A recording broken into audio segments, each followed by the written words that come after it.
بسم اللہ الرحمن الرحیم۔ السلام علیکم ناظرین، دیسی اردو ٹی وی کے ساتھ میں ہوں شمالہ چودھری۔ نظر ڈالتے ہیں اب تک کی اہم خبروں پر۔ امریکی صدر ڈونلڈ ٹرمپ اسکاٹ لینڈ پہنچ گئے۔ دورے کے دوران امریکی برطانوی تعلقات پر زور دیا گیا۔ ٹرمپ اور نیتن یاہو نے غزہ جنگ بندی مذاکرات ترک کر دیے۔ حماس کی امن میں غیر سنجیدگی کے باعث مذاکرات ناکام۔ کینیڈینز نے مونٹریال کو میامی پر ترجیح دی۔ امریکی مصنوعات کے بائیکاٹ اور مقامی سفر کا رجحان بڑھا۔ ٹرمپ نے یسلین میکسویل کی معافی پر کہا، میں نے نہیں سوچا۔ میکسویل پر سنگین الزامات کے درمیان بحث چھڑ گئی۔ فیلڈ مارشل عاصم منیر کو چین میں گرم جوشی سے خوش آمدید۔ دفاعی تعاون پر پاکستان اور چین کے تعلقات مستحکم۔ گلگت بلتستان میں شدید بارش سے وسیع نقصان ہوا۔ سیلاب اور لینڈ سلائیڈنگ سے رہائشی مشکلات کا سامنا۔ اسلام آباد میں نالوں کی تجاوزات کے خلاف آپریشن شروع ہونے کو تیار۔ قدرتی پانی کے بہاؤ کو بحالی اور سیلاب سے بچاؤ ہدف۔ پاکستان نے اقوام متحدہ میں یوکرین میں امن کا مطالبہ کیا۔ شہریوں کی حفاظت اور مذاکرات کی بحالی پر زور دیا۔ اسحاق ڈار کی واشنگٹن میں امریکی سیکرٹری اسٹیٹ سے ملاقات۔ تجارت اور سیکیورٹی تعاون پر بات چیت ہوئی۔ ہیڈ لائنز اب جان چکے، بڑھتے ہیں خبروں کی تفصیل کی جانب۔ صدر ڈونلڈ ٹرمپ آج مختصر دورے کے لیے اسکاٹ لینڈ پہنچے، جہاں ان کا پرتپاک استقبال کیا گیا۔ مقامی میڈیا اور بین الاقوامی ذرائع بشمول اسکائی نیوز کی توجہ کا مرکز رہے۔ ٹرمپ نے امریکی خارجہ پالیسی، نیٹو اور موسمیاتی تبدیلی پر سوالات کا مختصر جواب دیا اور اپنے دورے کو خوبصورت اسکاٹ لینڈ کی واپسی قرار دیا۔ ایڈنبرگ اور گلاسگو میں سیکیورٹی سخت ہے، جہاں حمایت اور احتجاج دونوں جاری ہیں۔ Many Scottish people would feel he's welcome. I think it's an embarrassment that he is coming here at all. Personally, I don't care. Doesn't interest me at all. He's investing in Scotland, so yeah, why not? We don't. What he does over in his island, fine. When he comes to our island, it's fine with me. اسرائیلی وزیر اعظم Nitin Yahoo اور امریکی صدر Donald Trump نے Hamas کے ساتھ جاری جنگ بندی مذاکرات ختم کرنے کا اعلان کیا ہے۔ دونوں رہنماؤں کا کہنا ہے کہ حماس امن میں حقیقی دلچسپی نہیں رکھتا۔ ٹرمپ نے کہا کہ یہ واضح ہے کہ وہ کوئی معاہدہ نہیں چاہتے۔ مذاکرات کی ناکامی غزہ میں تشدد کے دوبارہ شروع ہونے کا خدشہ پیدا کر رہی ہے۔ کینیڈیوں نے بائی کینیڈین تحریک زور پکڑ رہی ہے، جس کے تحت زیادہ سے زیادہ لوگ امریکہ کے شہروں جیسے میامی کے بجائے مونٹریال اور دیگر مقامی مقامات کا سفر کر رہے ہیں۔ اس رجحان کے پیچھے قومی وقار کی بڑھتی ہوئی حص اور مقامی کاروباروں کی حمایت کا جذبہ ہے۔ سیاسی کشیدگی اور معاشی خدشات کے باعث امریکی مصنوعات کے بائیکاٹ اور سرحد پار سفر سے اجتناب کی اپیلیں بڑھ رہی ہیں۔ جب رپورٹرز نے امریکی صدر ڈونلڈ ٹرمپ سے پوچھا گیا کہ وہ جیفری ایپسٹین کے ساتھ یسلین میکسویل کو معافی دیں گے، تو انہوں نے کہا کہ یہ ایسی بات ہے جس کے بارے میں نے ابھی تک نہیں سوچا۔ میکسویل پر ایپسٹین کے جنسی انسانی اسمگلنگ نیٹ ورک سے متعلق سنگین الزامات ہیں۔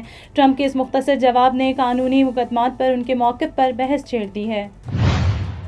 فیلڈ مارشل سید عاصم منیر نشان امتیاز کے حاصل کنندہ نے چین کا دورہ کیا، جہاں انہوں نے پیپلز لبریشن آرمی کے سیاسی کمیشن جنرل چن ہوئی سے ملاقات کی۔ PLA ہیڈ کوارٹر پہنچ کر انہیں گارڈ آف آنر پیش کیا گیا۔ ملاقات میں دونوں ممالک کے درمیان دفاعی اور سیکیورٹی تعاون پر تبادلہ خیال کیا گیا، جو پاکستان اور چین کی عسکری دوستی کو مزید مضبوط کر رہا ہے۔ Neurological care is a pressing healthcare challenge in Pakistan. That's why Helping Hand USA is building Kind R, a world-class hospital with 130 plus clinics that is set to establish new standards for neurological care in Pakistan.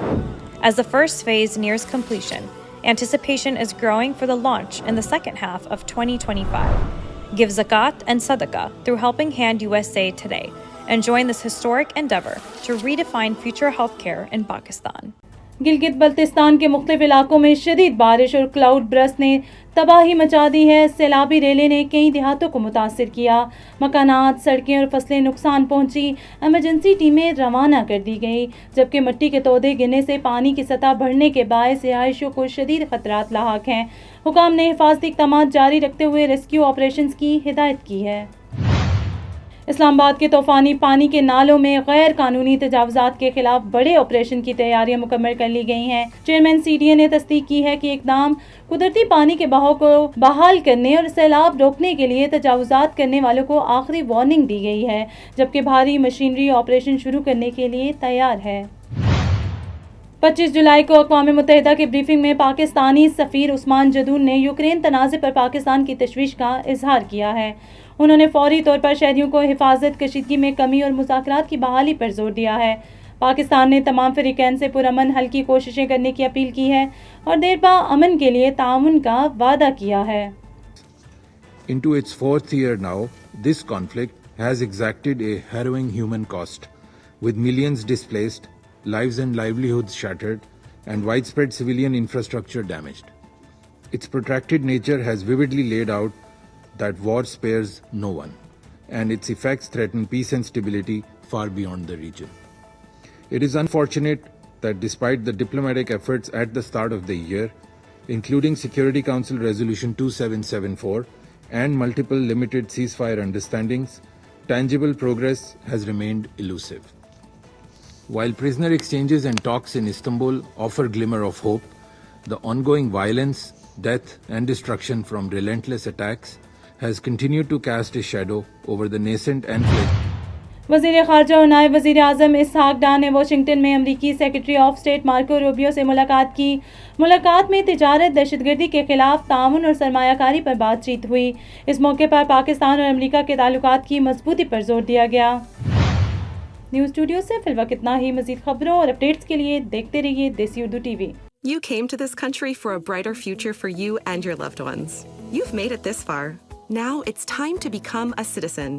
With citizenship, you gain the right to vote, access to federal jobs, the ability to keep your family closer, and the freedom to travel with a U.S. passport. These are just a few of the benefits waiting for you when you become eligible.